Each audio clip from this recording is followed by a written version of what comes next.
এর টাকা হাট শেষ হয়ে গেলেই দিয়ে যায়। হ্যাঁ, নিশ্চয়ই আমায় কিছু বলবে না।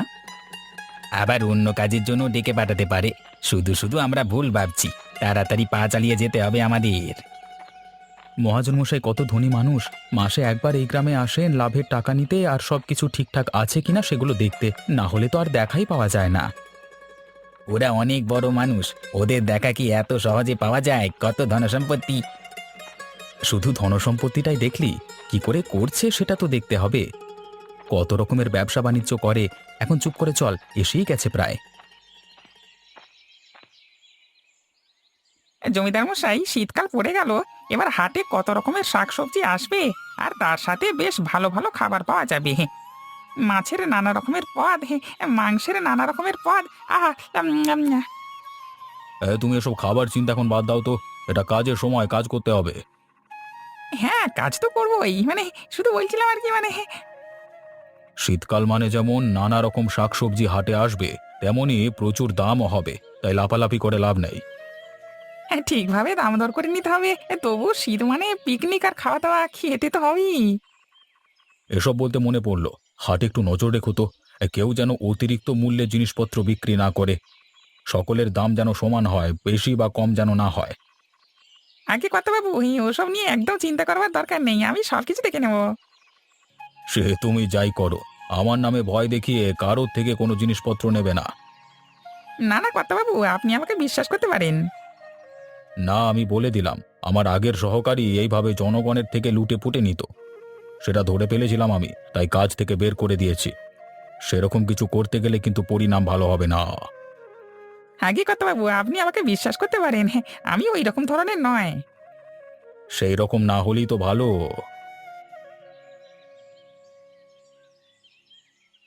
বাবু বাড়িতে আছেন? ও বাবু! কে? কে ডাকছে আমাকে এত সাত সকালে? বাবু, আমরা আপনার কর্মচারী, মানে এ রফিকুল আর শ্যামল। আপনি আমাদের ডেকে পাঠিয়েছিলেন। ও হ্যাঁ, দরজা খোলা আছে, ভেতরে চলে এসো। কথা আছে তোমাদের সাথে।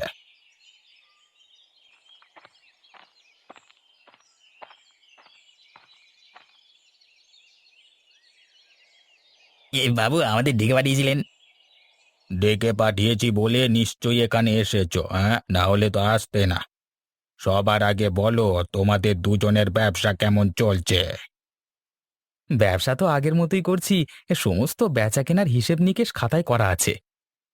এই বেচাকেনা একটু কম, কারণ হাটে আরো অনেক শাকসবজি মাছ মাংস নিয়ে বসে, তাই তো তাই, মানে তাই জন্য আর কি দামটা একই থাকে।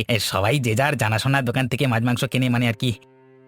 ঠিক আছে, ভালোভাবে ব্যবসা করো। এবার বাইরে থেকে একটা ওষুধ নিয়ে এসেছি, শ্যামল, রফিকুল। এই ওষুধটা তোমরা প্রয়োগ করবে। এই কি ওষুধ? এই যে দুটো বোতল দুজনকে দিলাম। এই ওষুধটা 1 মাস চলবে। রোজ একটা বালতিতে জল নিয়ে 1 চিপি মিশিয়ে দেবে। তারপর ইঞ্জেকশন করে মাছ এবং মুরগিতে দিয়ে দেবে।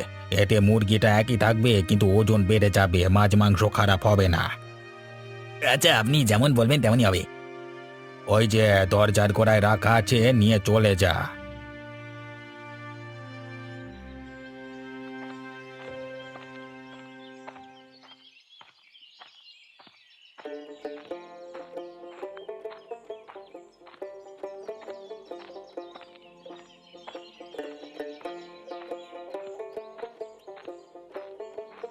এদিকে তো সবকিছু ঠিকঠাকই আছে। হ্যাঁ, চাষি ভাইরা কত আনন্দের সাথে চাষবাস করছে, উপভোগ করছে তাদের পেশাকে। যাই যাই, আর একটু এগিয়ে গিয়ে দেখি।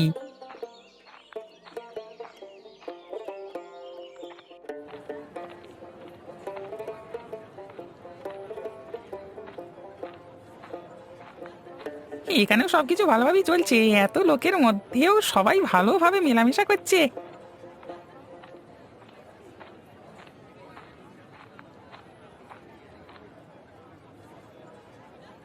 কিন্তু এখানে একটা মাছের দোকান আর ওই দিকে একটা মাংসের দোকান বন্ধ কেন, সেটাই তো বুঝতে পারছি না।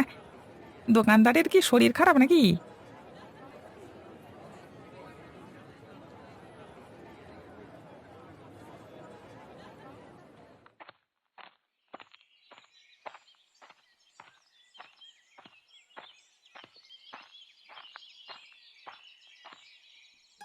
উফ, হাঁপিয়ে গেলাম। কতদিন হাঁটাহাঁটির অভ্যেস নেই। ব্যাস, আজকে পরিদর্শন করা হয়ে গেল। এবার শুধু কর্তাবাবুর কানে খবরটা তুলে দিলি আমার কাজ শেষ। আমাদের গ্রামে এত ভালো একটা জমিদার থাকতে গ্রামে অশান্তি হবে এটা আশাই করা যায় না। খারাপের সময় কঠোর এবং ভালোর সময় একটু নরম দরম মনের মানুষ হয়ে যান, হ্যাঁ মানে